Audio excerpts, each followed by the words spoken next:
Hello and welcome to Fat Kid Fit Bod. I'm your friendly neighborhood trainer, Noah Sage Zimmerman. I'm a professional personal trainer based in Los Angeles, California, and I help men and women build bodies that look and feel strong. This podcast will focus not just on physical health, but also mental health and the challenges that make it hard to prioritize your health. I'm here to tell you how you can eat delicious meals, travel, work, build strong relationships, be social, and live the life you want, all while building and maintaining a body you love. With the help of other professionals and people that prioritize health, I'm giving away my best practices and reviewing emerging research in health and fitness so you can feel your best, look your best, and live life to the fullest. Hello. Hello and welcome back to Fat Kid Fit Bod, episode 3. Today, we're going to be talking about living with ulcerative colitis and other autoimmune diseases. So today, there's no guest. I just wanted to really take the opportunity to talk more about my experience living with an autoimmune disease, ulcerative colitis specifically, and talk about, things I do to manage my disease, how I found out that I had ulcerative colitis, the process of being diagnosed, and what was going on in my body when I found out, where I was in my life. And one of the reasons that I wanted to do this as well is just if we have new listeners or anybody wanted just a reminder of, what's going on with autoimmune disease, I don't know if that makes sense, but really, if there's any new listeners that don't know about ulcerative colitis, or any new listeners that do have ulcerative colitis or an autoimmune disease, I know it can be pretty lonely out there, and I wanted to be able to share my experience with you and really talk about the nitty-gritty of what it's like to live with this disease. So, first, for people that don't know what ulcerative colitis is, it's a chronic disease. It's an autoimmune disease that affects the large intestine, in which the lining of the colon becomes inflamed, and it can develop tiny ulcers and sores. And this is the result of your immune system being overactive. No one really knows why ulcerative colitis is developed, or there are several factors that are believed. It could be something like an abnormal immune response, genetics, microbiome, and environmental factors. So it could be one of those, or all of them could contribute to the development of ulcerative colitis, or really any autoimmune disease. So, I was doing a little reading, and there is some research that suggests ulcerative colitis could be triggered by an interaction between a virus or a bacterial infection in the colon and the body's immune response, except in ulcerative colitis, the inflammation persists long after the immune system finishes its job or the bacterial and virus infection is gone. So the body continues to send white blood cells to the lining of the intestines, where they produce chronic inflammation and ulcers. Because in a normal immune response, temporary inflammation is used to combat illness or infection. So the inflammation would go away once the area of your body is healthy and free of the illness. So I was diagnosed when I was 21. I believe I was in my senior year of college up at Cal Poly San Luis Obispo. I kind of started to know things were going wrong when when was it? I want to say in October, I had a bad stomach flu. It was bad, I don't need to go into the graphic details too much, but you can imagine stuff was coming out of both ends. And my GI system definitely did not feel recovered post when I was, quote unquote, healthy. At the time, I was also running a lot.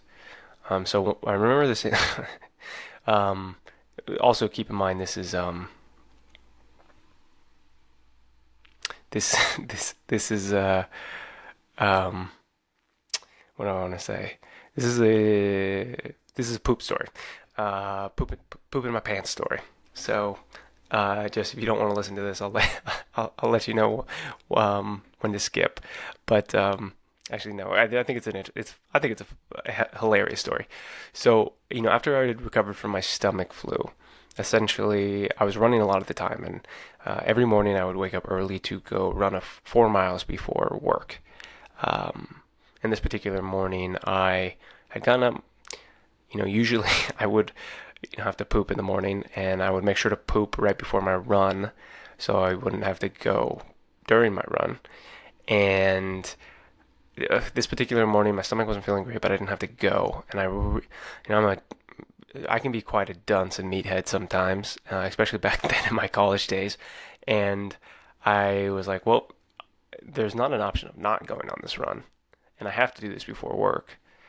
So I was like, I just got to go. I waited 30 minutes for it to happen, and nothing was happening, so I started my run. And I lived out on the edge of San Luis Obispo this year, backed up right against these farmlands or farms, and so I ran in that direction. I would run 2 miles out and run 2 miles back, and oof, boy, was I fucking flying that day. I hit the 2 minute mile, 2 minute, two not 2 minute mile. Wow, that's impossible. I hit the 2 mile marker at about 12 minutes, and right as I turned around to go back, I felt my stomach clenched up and rumbled and grumbled, and I was like, oh no. So, I knew I had to take a shit. And I looked around, and I was, in the middle of this country road, and or out in the not in the middle. You guys get what I mean. I was out in the middle of nowhere, and I was looking around, and I was like, well, it's still really early in the morning. No one's around. I could take a shit on the side of the road, but I'm not. No, I'm not going to do that. I can make it back. So I started jogging again, and slowly, and the rumbles and grumbles would start, and then I'd walk as that happened, or just stand, and then I would keep doing that until it just got so bad that I could only walk. So I started just walking, and at this point, it was I was back in neighborhoods, and I could not just go poop on the middle of the road. People were starting to walk out to their cars. People were driving to work or going to school. So I was like, I just got to white knuckle this, clenching my butt, my sphincter as hard as I could to make it sure I made it home. And I almost made it home. I got within maybe 100 yards of my house. I could see my house, and my sphincter was like, Noah, I'm sorry, man. I cannot do this anymore. Um, and yeah, I shit my pants. If that's never happened to you, it's very dehumanizing a little bit. It doesn't feel great mentally. But anyways, I think in combination of that stress on my GI system and the stress from the stomach flu, after that, I really started. I started to have blood in my poop, and obviously that's not normal. So, at the time I was extremely stressed as well. I was going to therapy, kind of trying to work through some trauma that I had from my childhood.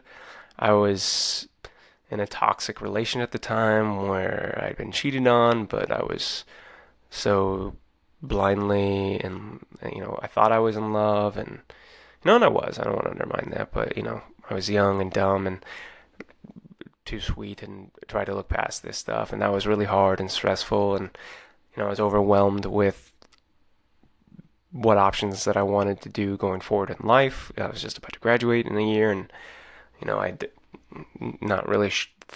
I had ideas of what I wanted to do, but it was still stressful. Um, so I went, to an urgent care. I remember having to leave class early because, I had just gone to the bathroom at school, and there was a lot of blood. So I was like, I got to go to urgent care, and I didn't want to go to the school medical center. So I drove to an urgent care in town, and I remember, telling them what the issue was, and they told me that I would have to wait a while because the only male doctor had a lot more patients ahead. And I said, you know what? It's like, I don't care. As a doctor, you can, like, it can be female. It doesn't matter to me. And they're like, okay, well, we've got a nurse practitioner that can come in. And I was like, okay, that's fine. So I was just waiting there. The nurse practitioner came in, and she she was she was gorgeous. And as a 21-year-old boy, they had also previously told me that this doctor was going to have to do, basically, not basically, they're going to have to stick their finger up my butt to stuff around. So, in addition to that, if you have at least with a man, it's probably the same thing as a female, but if you have a female doctor, there has to be a male nurse or other male doctor in there to make sure nothing weird goes on. So, they had me lay me down on my side, and I'm just stressed that this gorgeous woman's going to stick her finger up my butt. And she puts the gloves on, and, there's the male nurse in the room just watching, and she gloves up and puts her finger up my butt, and as soon as that happened, tightened up like a vice grip, and very uncomfortable, and she proceeded to keep apologizing because she could tell that I was very uncomfortable. She would go and say, "I'm so sorry, just try to relax. I'm so sorry, just try to relax." And, I was like, just please stop saying that. Just get this over with. And she pulled her finger out of my butt, but my vice grip was so tight that the end of the glove was stuck in there, and it was so funny. Eventually, it like snapped it back. The glove finger got really elongated and then snapped back. But after that, they couldn't find anything, so they sent me to a general gastroenterologist to get a colonoscopy. So I had a colonoscopy done, and they found evidence that I had ulcerative colitis. My colon was extremely inflamed, so they started me on Lialda, or no, they started me on a Prizo, which is a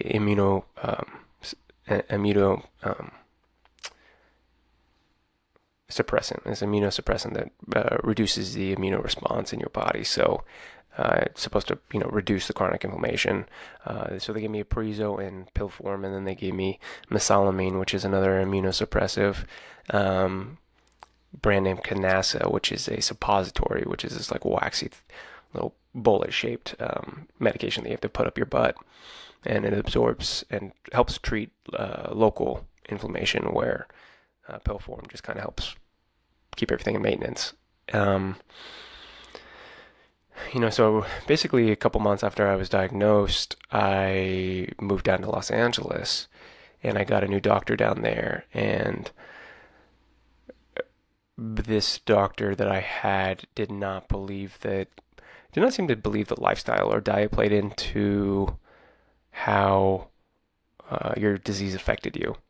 So as a young 22-year-old boy that had just graduated from college and was in a fraternity, I enjoyed drinking and partying, so I continued to drink a lot and not eat well.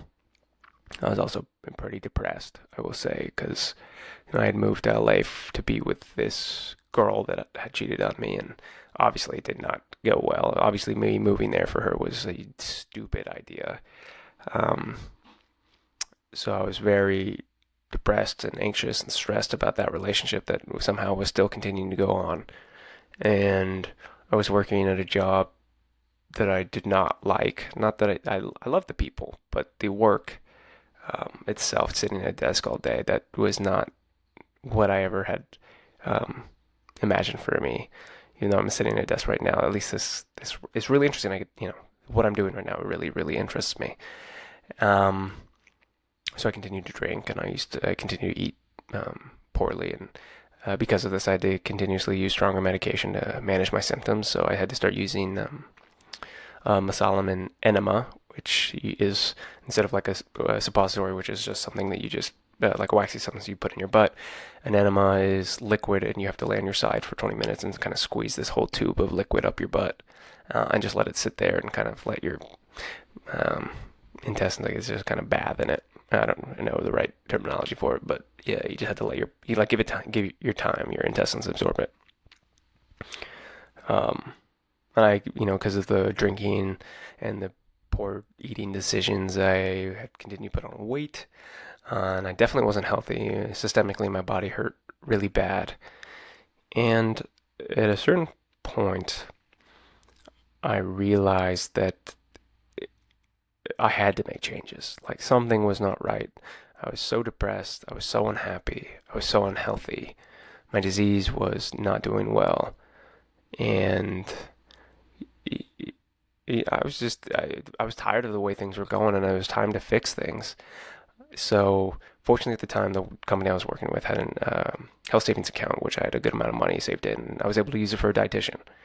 So, and I first, I used, I wanted to get jacked, like absolutely ripped. I'd never, at this time when I left, I'd never had a six pack. I'd never been quote unquote ripped before. But I also wanted to work with a dietitian because I wanted to find a modality of eating that worked for my body and that didn't cause higher levels of inflammation and blood in my stool. And I wanted to change my lifestyle to help manage my disease. So, working with that decision with a dietitian, that decision was one of the best decisions I've made in my life because I started to eat to heal my body, to fuel my body, to feel good again.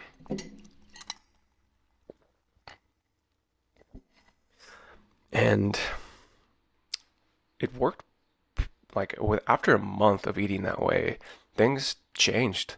I felt better. I also started to train smarter. So I was eating better, training smarter. Um, but I started to use weed a lot to manage my depression and disease. Because when you have a chronic illness, pain is tough. And I think people that don't have chronic pain, it's hard to understand the desire to get rid of it. Um, People with autoimmune disease, depending on what it is, your joints can get heavily affected, and it can be very painful just going through life. And obviously, there's things we can do to reduce that inflammation, but sometimes sadly, sometimes it just your body is more prone to having more inflammation than people that don't have an autoimmune disease. So I was using weed to help manage the pain, the depression, the disease, which was, outside of the dietitian and, working out smarter. I wasn't really addressing my mental stuff anymore. I was not seeing a therapist at the time. And so I was just kind of really stewing. And, when you have ulcerative colitis, what living with it like is, when you have a flare, you don't want to leave the house. You're afraid to leave the house because incontinence is you have to use the bathroom often. And generally it's just like watery, very watery, bloody, diarrhea, and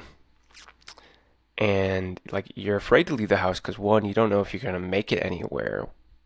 You don't know if you're gonna have to take a shit or diarrhea before you even get to where you're trying to go. And once you get to where you're trying to go, you're not confident that there's going to be bathrooms around there. Um, so, on top of that, there's like a lot of embarrassment around having the disease. Stuff to do with stuff like diseases to do with like poop and the gastrointestinal tract and the um, it's just not like there's no one talks about it, so it can be quite isolating and embarrassing. Um, I mean, like having diarrhea on its own, or like people, poop is gross. I won't lie about that. But it can be embarrassing to talk about. Like no one, so in addition to being afraid to leave the house, it's embarrassing. And even these days, if I get into a flare and have to use an enema in front of my partner, it's embarrassing. Like I won't do it. And we live together, and I have to tell her like, please don't come in the room, like I'm doing this, and it's embarrassing. I don't feel as embarrassed anymore, but when we first were together and I was in a flare, and it was tough to, it's embarrassing to talk about too, and it's hard to explain sometimes. But it affects your work. When I would be in a flare and be working with clients, like I'd feel terrible about having to leave my clients every 5 to 10 minutes. So it makes work really, really hard too. So it makes you not want to do anything, which is, adds to the depression. And there's a lot of anxiety around the disease and what's going on in your body. So with all this, I just want, like, if you're listening, you have an autoimmune disease, or you have ulcerative colitis or Crohn's disease, like, you're not alone. You can talk about this stuff. It takes some getting used to, and it's not easy to be vulnerable in that way. But trust me when I tell you that being vulnerable is the right way to go. I used to think that vulnerability was a weakness, but a powerful, powerful shift in my mindset was that vulnerability is actually a strength. Being able to be vulnerable with people and expose yourself like that is not a weakness. It takes a lot of bravery. Not to say that it's not scary. Bravery isn't the lack of fear. It's doing something regardless of fear. And I encourage you to be, talk about this. It's helped me work through just the process of having something like this, having a chronic illness, having a chronic autoimmune disease. So I encourage you to talk about it. I know I'm going off on a tangent, so I know this podcast is a little less formal than the other ones that I've done. But, as far as my current regimen of managing my disease, it's important to realize that I think this type of stuff, it's important to use medication and lifestyle to manage your disease. Obviously, it can be tempting at the idea of getting off medication, and maybe there are people that can. I'm not saying it's not possible, because there are different degrees and levels of the how bad a person's ulcerative colitis is, or autoimmune disease. It's, one person's disease could be a lot harder than another. Like, as far as mine is fairly manageable at this point in my life, but I know people that it's not. I know people that had to have their colon removed and then end up with a J pouch. I can't, and I think it's an ileostomy, but basically they have their end of their intestine come out of this side of their stomach, and that's where they actually defecate. They've got a bag there, and that in its own, like, I know if I had that happen to me, that would be extremely tough to talk about and be open about and manage, because, well, yeah, it's tough, and a lot of people think would think it's gross, but it's not. It's not gross, because, and if you do have one and you're listening to this, I just want you to know it's not gross. It's a way that you're able to keep your body healthy, and, like, that's amazing. And you shouldn't let anyone tell you that it's gross, or, like, people. If people find that it have judgment upon that, it's because they don't understand, or they're really actually putting some form or passing some form of judgment on you, or on them. Sorry, not on you. And it has nothing to ultimately do with you. So, as with all of this stuff, if people are judging you for having a disease, or, something having to do with the gastrointestinal tract, and people are, making you feel bad or embarrassed, or, saying you're gross, like, it's just judgment that they're passing on themselves. They're not judging you. They just don't understand, or they're just unhappy. So, yeah. So, how I manage my disease is I take generically all day, every day. So that's mesalamine. But I, exercise. I'm active. I eat nutrient-dense foods. I limit my alcohol intake. I limit my spicy food intake. And, diseases like this, whether it's a disease that affects your gastrointestinal tract or an autoimmunes in general, like, there are sacrifices that you have to make, and compromise you have to make in terms of, like, what you eat, and things that you can or cannot do. There are still so many things that you can do, but it's important to realize that there are certain things that if you eat it, it will cause pain in your body. It will cause inflammation. So I don't, there are occasions, if I go to a wedding or I see friends after a long time, yeah, I'll have more drinks than I'm used to. But, I'm really careful around that. And I make sure I have food in my body, good food. And I know that I also have to be very careful with dairy. Lactose-free dairy is fine, and minimal doses, or if I take Lactate, but in general, booze and dairy are big aggravators, but stress is the biggest cause of a flare for me. If I'm stressed and not managing it well, I most likely will flare.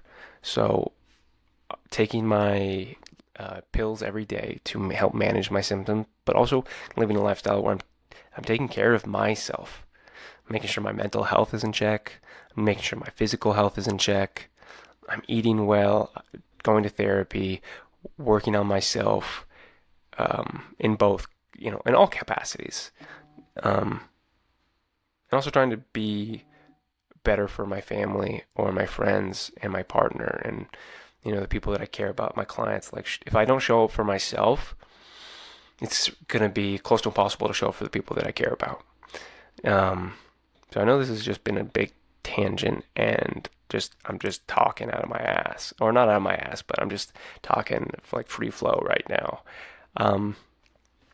But yes, so that is generally basically how I manage my disease, how I found out about my disease, what the disease is like. So if you are having trouble managing your disease, I implore you to seek out professional help. Work with a nutritionist, work with a dietitian, work with your doctor. Like, you need to approach disease management in a holistic approach. It's most likely not just going to be medication, and it's most likely not just going to be lifestyle. You have to have a team around you, and you have to be your number one cheerleader. You have to find a group of people that are going to help you. You want to think of your body like a, whether it's a NASCAR or a F1 car, like, your body is a high performing machine, and you should have experts around you helping fix, manage, do repairs to your body, because you deserve it, and I know some people do not have the same resources as others, but work with a medical doctor, and also invest in your health. Obviously, if you can't afford it, you can't afford it. But I would recommend, as far as nutrition goes, looking at the diets like Whole30, removing inflammatory foods, and then after 30 days, slowly introducing one different type of inflammatory food at a time and seeing if that causes an inflammatory response. If it does, remove it, and you know that you shouldn't eat this or consume this item. And from there, wait a couple days for your body to return back to baseline, and then you can and then add another item back in. And if that causes inflammatory response, do the same thing. If it doesn't, you're fine. You can continue eating that. So you're not alone in this. You're not alone. It can be very lonely, but you're not alone. Yeah, yes. So if you have the disease, there are ways out. It looks different for everybody, but you really look at it and approach it from a holistic standpoint. Like, I know a lot of people that say they've tried everything, but they haven't kept a food journal to note how their body responds to certain foods. They're not sleeping well, they're not hydrated, they're not exercising, they're not working on their mental health. You have to work on all of these things to manage your disease. And it's not easy all the time. Like, no part of this is easy. It's hard to live with the disease. It's hard to look at things in your life that you can improve upon, and as a work in progress. But it's important. And people that live with a disease or chronic illness or thing like this, like, getting through it makes you strong. And there's there's a lot of things that you have to deal with and do that people that don't have it don't have to deal with. So, think about the thing, instead of thinking about the things you can't do, try to, think about things that you can do. Think about the things that are great, what you've been able to learn about yourself from having this disease. Like, yes, having this disease changed the course of my life, but it's also made me who I am today. And I love who I am today. And you should love who you are today. And love of yourself is taking care of yourself. So take care of yourself. If you have any questions, please reach out to me on FatKidFitBod Instagram, or my personal Instagram, or NS Zimmer. If you have questions, I would love to connect with you. I would love to give you advice. So if you want to pick my brain, please reach out. Otherwise, thank you again for listening to this episode, and I'll catch you guys next time. We'll have a guest next week. What's up, everybody? Welcome to the Fact Check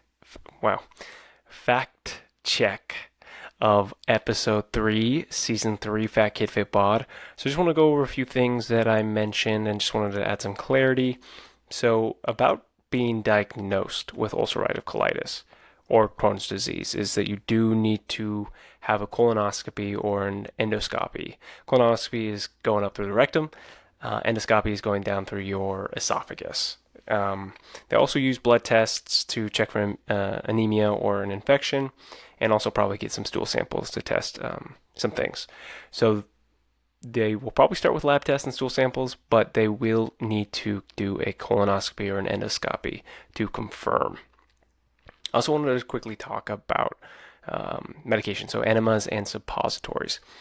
So when I was talking about an enema, I'm talking about a mesalamine enema, and I also want to cover the difference between an enema and a suppository. So a suppository is like a waxy, almost like pill that you put into your rectum that is for, if only if your lower rectum or like very lower large intestine colon is affected. So it's very local medication, whereas the enema can go much higher up into the large intestine to hit your colon or high up your colon. So enemas are for higher up in higher up ulcers in your colon. And so when I'm using an enema, it's really for, or when anybody that has ulcerative colitis or Crohn's disease will use an enema to distribute medication to their large intestine. It's to reach higher up into their gastrointestinal tract, whereas suppositories are just really local at the lower end, closer to the rectum. And I also want to talk about surgeries. I know I mentioned an ileostomy, and I just wanted to put clarification about the different types of surgeries there are for ulcerative colitis.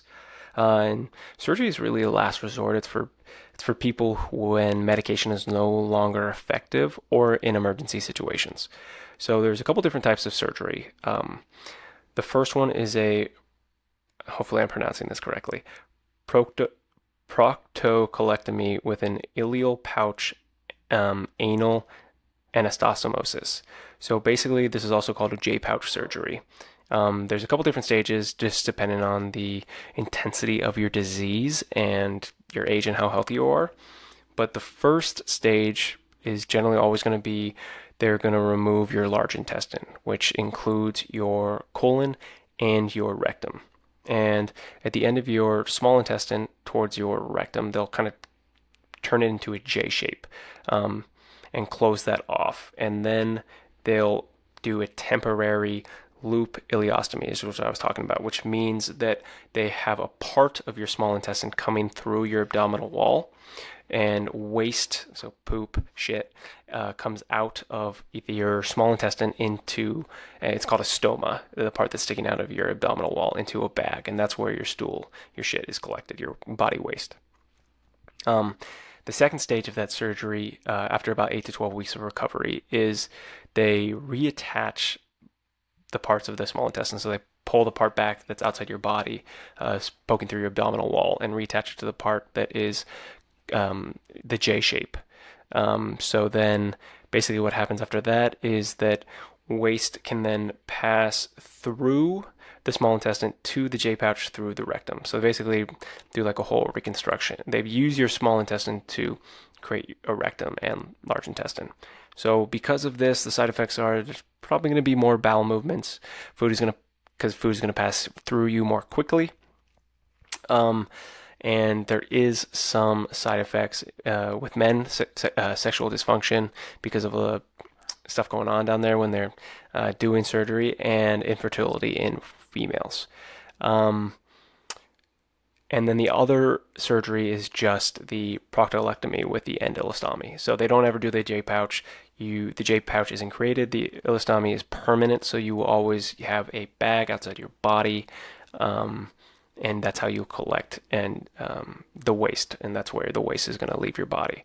So surgery is a last resort. I just wanted to add some clarification around it because I didn't mention surgery. So that's it. That's a fact check. Very short. I hope you guys enjoyed this episode and learned a lot more about what it's like to live with ulcerative colitis. Or if you do have ulcerative colitis, I hope you don't feel alone anymore. I hope you don't feel isolated. And I know a lot of parts of this disease can be embarrassing, and I hope you don't feel as embarrassed, because you shouldn't be embarrassed. There's nothing to be embarrassed about. It's a chronic disease that you're living with, and you're fucking badass for living with this disease and growing with it. So just remember that. And I'll see you guys next time. Thank you everyone for listening. I hope I have inspired and motivated you. I hope your inner fat kid is more proud of you today than they were before this.